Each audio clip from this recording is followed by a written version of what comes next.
Hey guys, welcome to The Pillars, the podcast of the 363rd ISR Wing of the United States Air Force. I'm Dr. Jerry. I'm Dr. Reed. And I'm Sergeant Joe. This week on The Pillars, we're talking about existential crises. Yay. Basically a big fancy term for, I don't know what I'm doing with my life. So come hear about Joe talk about how she wanted to be a veterinarian and how I was going to be a Navy SEAL and how Dr. Reed wanted to be a baker on this week's episode of The Pillars. So Jerry, tell me, what did you want to be when you were younger? This is kind of embarrassing, but I, at one point in time, wanted to be a Navy SEAL. Nice. Yeah. Say more. That's not embarrassing. What happened? Oh, yeah, exactly. You really let yourself go. Thank you. Just kidding. Yes, I sure did. Well, it just something about the image that was portrayed in society just really appealed to me, and just being a bad A and being very physically fit and all the other things that go with being a military member, serving our country, defending freedom. So from an early age, I mean, we're talking like 10, 11 years old, I started getting really into swimming, physical fitness. At one point, I was swimming almost 2 miles a day. Dang. Wow. I was running about 30 miles a week, and I was doing all kinds of push-ups, sit-ups, pull-ups, that kind of thing, just trying to get as fit as possible. My doctor actually my pediatrician told me I had to stop because I was getting like stress fractures all over my body. Dang. And but I was in really good shape. And then my parents kind of, when they saw like how serious I was getting about this, and like, no kidding, I was going to try to like graduate high school and go join the Navy, they put a canks on that and said, no, if you're going to join the military, you got to at least go to college first. And so that kind of changed my whole direction. We're kind of joking, like, geez, Jerry, what happened to you? But like, Right, yeah. I think we all know you to be a pretty high-performing guy, so that story is not all that surprising. Joe, what about you? What did you want to be when you were little? I wanted to be a veterinarian, like probably 90% of young females. And I just always have a connection with animals, loved them, worked with them. I brought every animal possible home. My parents were constantly putting up like found cat, found dog flyers, right? Like, I never stole any pets out of anybody's backyard, but you would say it was probably pretty close. Like if I had a bleeding heart for a pet, I thought I could take care of it better than anybody. So I really had that passion. But when I graduated, my parents had divorced, and college money just went out the window. And so I have 3 older brothers. They had better options when my parents were together to go to college, so they got college. By the time I got out of high school, there wasn't a lot of options. I never thought I'd ever be in the military. Didn't even take the ASVAB or anything in high school. Walked out, was like, I'm going to go do other stuff. And then about a year after I joined the Air Force for college, I really wanted to do my 4 years, get my college, and then get into some med school to be a veterinarian. And found my passion with mental health. I think I went from helping animals to helping people, and it's been awesome. I wouldn't have changed it. That's awesome. I Yeah. don't blame you. I see a lot of parallels, and I think this question is important, and Reed, you're next, so be thinking about how you're going to answer it. But I think it's interesting because as we grow up and we start to pursue different avenues, or life just comes in the way and excludes certain possibilities for us, we still try to pursue things that are in line with some of those values, like helping other people. Yeah, definitely. That's a good point. Yeah. So Reed, what did you want to be? Okay, guys, well, I don't think this will surprise anyone.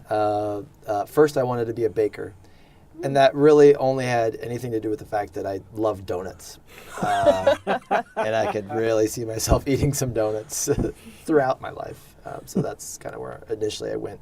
But on a more serious note, I think I really wanted to be an astronaut. And as a young kid, I was just completely preoccupied with anything that had to do with space, planetary science, and so I had this jean jacket that I would go around to air shows and collect patches, and so nice. I knew vaguely that I would probably have to be a pilot at some point, and so I collected these patches from all these different airframes, and I had an uncle that was a defense contractor out of Edwards Air Force Base, and he would send me all kinds of stuff related. This was when the B-2 was had just come out, And so he was sending me these patches, and I thought they were so cool. No one else knew anything about the B-2, but I had them on my black jean jacket. So I was this super dorky kid with all these patches on my jacket. But one day, Jerry, you were talking about going to your pediatrician. I went to my pediatrician, and I'll never forget, he was asking me this question, so what do you want to be when you grow up? And I was like, I want to be an astronaut. And he said, oh, well, good luck with that. Like, you're going to be way too tall, one, to be a pilot, and that's a pretty typical career path for an astronaut is to be on some kind of airframe. And he's like, you would probably never fit into like the cockpit of the space shuttle. You're going to be too tall. And that's really all it took for me, and I was crushed. Wow. Right? And so I don't know what I did exactly, but I went through this kind of career crisis and kind of went through a funk at a very young age, trying to reform identity and trying to figure out what it is I want to do. And I think that's where this podcast is starting to go is, how do we formulate our identities, right? And whether that's occupational or personal. And sometimes we experience threats to that, whether that's a well-meaning pediatrician that tells you, oh, you probably wouldn't be cut out for that. Or there may be other threats to your identity, occupational or personal or otherwise in your life that you have to grapple with. And that's exactly why we're talking about this, because we like to align our identity with our values, with our passions.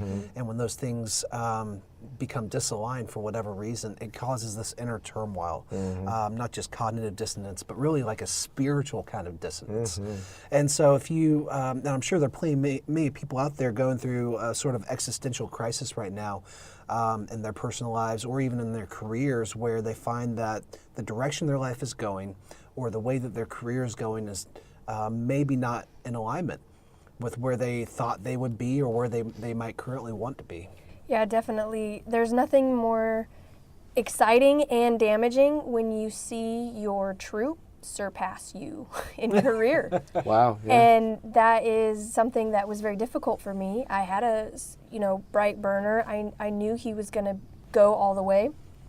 And then he passed me, and I was like, what does that mean for me? When you look at your EPRs, you try to figure out, I'm doing everything right there. You talk to your leadership, I'm doing everything right there. Made you start to question yourself. Definitely, yeah. And you're kind of like, okay, I'm this age, with this rank, at this point in my career, where do I go? And it's scary. It can be very overwhelming and scary. And you're talking about, kind of in a roundabout way, two different things. You're talking about the expectations you have for yourself, but also the shoulds. Yep. The expectations that you perceive are coming from other people. And so it's almost like this tacit implication that you should have been able to promote before this other person who came in later than you. But you didn't do that. Therefore, you failed? You made a mistake? You're not good enough? I know I'm putting words in your mouth, and I hope it doesn't sound like I'm being demeaning, but were these some of the thoughts that you had? Yeah, definitely. I'm excited. But then I'm also upset at myself, and so you don't want to show that to the member, when the member made mass sergeant, or tech sergeant, and you're sitting there and you're like, well, I'm a couple years into my rank already, and you haven't really made the next one. It's interesting. It's an interesting internal dialogue that you really have to kind of sit and evaluate yourself. And I would say it was like kind of a mini like midlife crisis situation. It was definitely a moment where I had to reflect with other peers. I'm glad you said that word. Yeah, I think we'll pick up on midlife crisis. But it also occurs to me that this could happen for the person who's promoting as well, right? Like you may have job satisfaction doing what you're doing. And I'll just pick on people working at the tactical level right now, right? You may be a technical expert and really enjoy what you do and enjoy the level of expertise and how people look to you in that role. And now you promote, maybe you're supervising more people. It's a new role. You've anticipated it. You can maybe even be excited about it. But you may experience some diminished job satisfaction as you fumble around trying to figure out, what is it that I do here? I'm used to being a little bit more in the weeds, but now I'm working at this higher echelon and I'm not really sure what I'm supposed to do. And you might notice that you're not as practiced, you're not as facile at your job as you used to be, and it starts to eke out sideways in diminished job satisfaction. Maybe your relationships are impacted. And that might coincide with, you said, midlife crisis.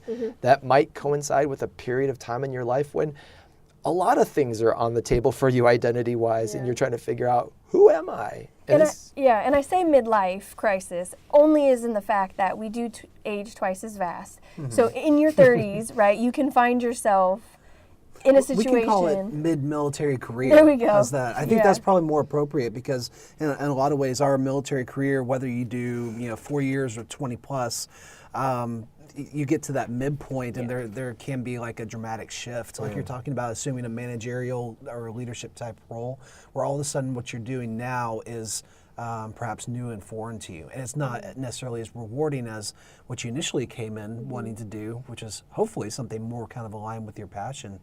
But we see this in a lot of other areas of our lives as well. I'm personally working with a handful of folks who are in their 20s and a few even in their young 30s who feel like at this point in time they should be married or they should have a family, and they feel like they're no closer to pursuing that goals, and so those goals, and so they have a lot of shame and a lot of guilt about that.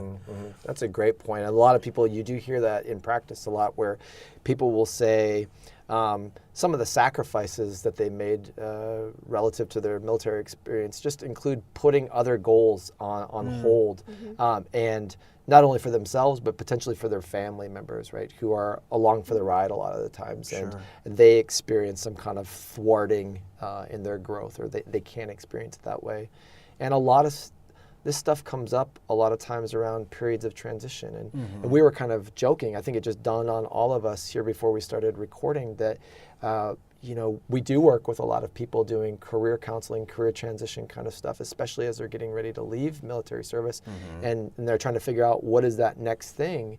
And we're kind of laughing because that course that's offered for transitioning members is called TAPS, right? Yeah. And we play TAPS at the end of a day, but also at funerals or at memorial ceremonies. And for a lot of people, that end of their military career can feel as dramatic as a death, right? It's the death of one kind of identity. That's right. And it can leave people just reeling, what is next? What kind of identity will I create for myself in the next chapter of my life? Yeah, that transition from Sergeant so-and-so to, Mrs. so-and-so, or from Colonel so-and-so to Mr. so-and-so, it hits some people very hard, especially if you came in like fresh out of high school. A lot of your identity probably became wrapped up in who you were in the military. That became a part of who you are. And in losing that, I think many people go through a sort of grieving process, and they don't know necessarily who they are without that piece of their identity. And I think we've seen a lot of examples of how people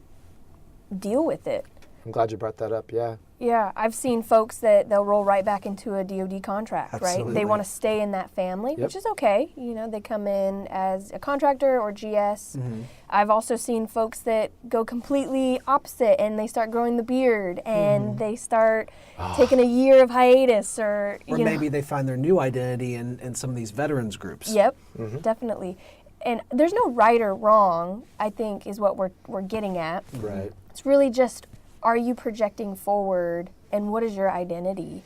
Well, I'm glad you brought that up. There really is no right or wrong. People do this in a lot of different ways, and I certainly wouldn't want to be very prescriptive about it. But based on our experience, kind of collected around the table here, we probably have seen people coping with identity crisis, whether that's a personal identity crisis, a work identity crisis, or a midlife identity crisis.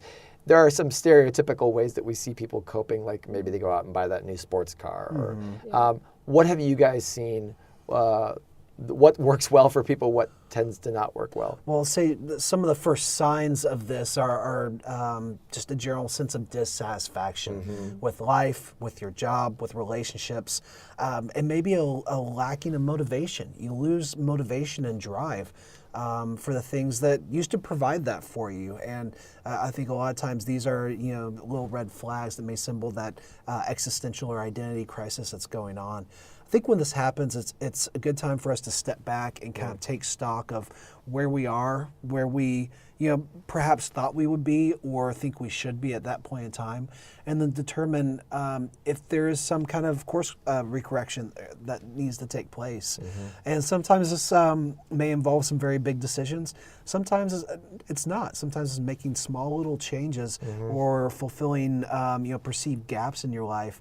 Or pursuing things, certain areas of your life that you've been neglecting for whatever reason. Yeah, I love what you're saying, because you're talking about a proactive approach Yes. to kind of getting after this. I think what we tend to see a lot is that someone is going through this crisis, and there's some thrash or flail going on. Yeah. Maybe they got themselves into debt buying a new sports car, or they started to look outside the relationship. Maybe thinking. Perfect example. Maybe happiness or satisfaction will come in a new relationship partner for me, and that creates problems with your current relationship partner. And so I think we tend to see a lot of this stuff walking through our office door at the point where there's now some problem associated with some adjustment issues related to these big life changes. So you're advocating for a more proactive approach. Yeah.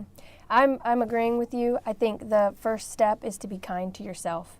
You're recognizing that there's a out of alignment, right? And you are looking to seek to correct that, but that doesn't mean there's something wrong with you. There's no guilt or shame. Communicate it, seek help, reach out, really look at that support network, and then if it is a new sports car, talk to, budget, finance, make a plan, make sure you can afford it, and then go pick it out. Yeah. But do it not on a spontaneous whim, thinking it's going to fulfill some type of void. It might not be as well thought out. I'm confident someone in the listening audience just heard sports car and went, oh, I just made the biggest mistake of my life. I mean, when you drive on base, they're all passing you. We have all the drive nicest cars. much better cars than just I check do. out the That lemon is lot. true. Yeah. But you're right. There can be a sort of call to action, or when you're going through a tough time, say a major life transition, you want to inject some goodness into your life, and so maybe it is buying that new car or starting a new relationship or something along those lines. All that to say, under high periods of stress or when you're experiencing some of those signs of an existential or identity crisis, try not to impulsively make those major life decisions without careful reflection. Joe, I really like what you said. Reach out for help. And I know that we're big advocates for that. And when we say that, we don't always necessarily mean, go seek professional help. It may be that someone that is sitting right next to you has gone through something similar, and there's a wealth of resources and mentorship that's available wherever you are. Talk to your significant other, reach out to your peers, your friends, and really just try to connect. Make sure that if you're in this boat and you're like, hey, I'm not where I thought I was going to be, it's okay, and reach out. I guarantee you're not alone. Yeah. Hey team, we want to thank you again for tuning in to the Pillars podcast of the 363rd ISR Wing. Hope you have a great day.